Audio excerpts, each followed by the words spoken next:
Hi, Peter Chatteris here, speaker, author, and coach, otherwise known as the Belief Architect. Yesterday, I talked about believing that one day you would believe in your dreams. It might be a little bit hard to follow, but when we dream about something, we dream about our future. So often we don't believe that it'll ever come true. For example, we dream of winning the lotto, maybe. But is it going to come true? Maybe, maybe not. But think about a dream of having a beautiful home, of uh, owning your own acreage, or going to a beautiful resort. People dream about these things all the time, but deep down, they don't really believe that they can achieve these. For example, when I was in the caravan 2 and a bit years ago, I dreamed about living near the beach in a nice home and having a beautiful, loving partner. I dreamed about those things. I didn't think that at the time I would achieve them, but they became goals. And when they became goals, I knew that they could be achieved. And I had a plan. So I achieved those goals. I mean, having a beautiful, loving relationship was one of my wildest dreams. But it did become a goal.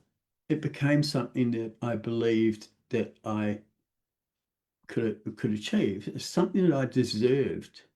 I deserved to be loved. I deserved to have a loving partner.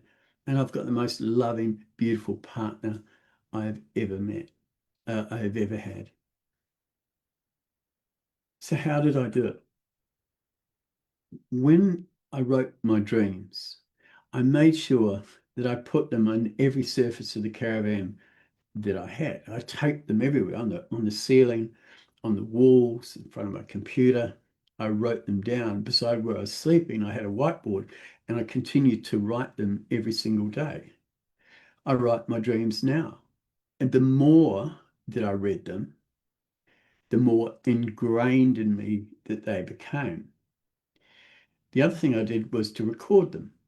So my dreams were recorded on my phone. I played those all the time. So what was happening was this version of reality, which my dreams were, became something that I began to believe. But the first thing was that I did this because I believed that one day I would believe. So by playing these dreams, by reading these dreams all the time, I began to believe that they could be achieved. Then they transmuted into goals. I wanted these things and I planned these things, and I ended up having more than I could have ever dreamed of. Touche. I think one of the problems that people have ultimately is that they really squash themselves down and say, this is my lot. This is what I'm capable of doing. This is my part in life. I can't achieve what they've achieved. I can't be wealthy. I can't have a nice home. I can't do this. I can't do that.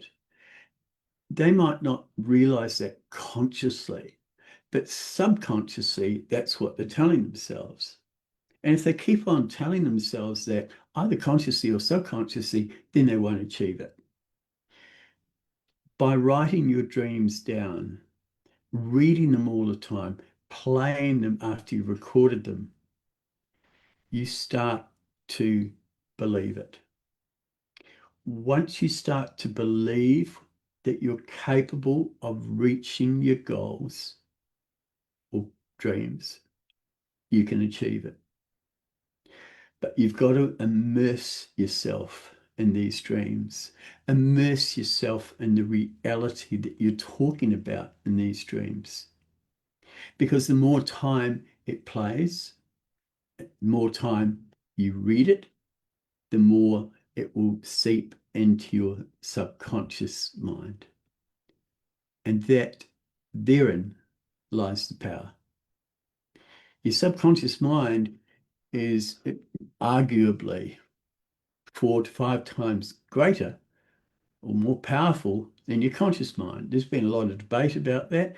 I've heard of figures anywhere from your subconscious mind is 90%. I'm not quite so sure, to maybe 60, 70%. But whatever the actual figures are, your subconscious mind is incredibly powerful. Think about it this way. When you first learn to walk as a baby, if you ever look at babies starting to walk, they're putting one foot in front of the other very carefully, experimenting to see how they could stand up. And they'll fall down, they'll get back up again, but they're training, they're learning, and they're trying to practice walking. Nowadays, walking for anyone who is capable of walking is easy. We don't think about that. Another example could be learning to play a musical instrument. I've played drums since I was 13 years old. To me now, I don't think about what my hands are doing. I don't really think about what my feet are doing. I just have a rhythm inside of me, and I know that I've got to create that. But when you first start, the right hand's got to be trained, left hand's got to be trained. Think about driving. When you first learn to drive, you've got to do a whole heap of things, and you learn to drive. But now, how many times have you been driving somewhere and you get to wherever you go and you think, how did I get here? It's all done subconsciously. Now, hopefully you'll keep your eyes on the road too, but you know what I mean. Things that were previously difficult become easy because it seeps into your subconscious. Your dreams can also be the same. The more times you read and you immerse yourself in this and you practice, those dreams will become a goal, which will become reality. Now, listen, I know that there are some dreams that maybe we all have, or a lot of people have, which might come true. Like, for example, winning the lotto. We can dream about that. Will it come true? Maybe, if you're lucky enough. But the dreams that I focus on are dreams that don't have a barrier of luck. All right? They don't have a barrier of luck. Yes, luck might come into play to achieve them. For example, I was very lucky to meet Rosie. But luck wasn't a barrier like it would be for winning the lotto. So to sum it up, your dreams can become goals. Your goals can become reality. But you've got to make that transition. And you do that by immersing yourself in your dreams, by writing photographs or drawings of what you want to do, visual, listening to them, auditory, and beginning to do things that will bring you closer to whatever you want to achieve, kinesthetic. Take care. Follow your dreams. They can become true if you understand the art of believing that you will believe no matter what. Peter Chatteris, speaker, author, and coach. You want me to talk with your conference, with your business gathering club?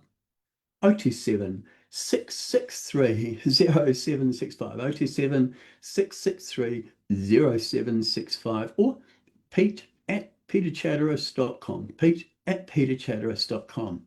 If you see this on YouTube, like, subscribe. If you see this on Facebook, like, make a comment, get back to me. Look after yourself. You're the number one person at being you. And when you look after yourself, then you can look after others. Take care. See you next time.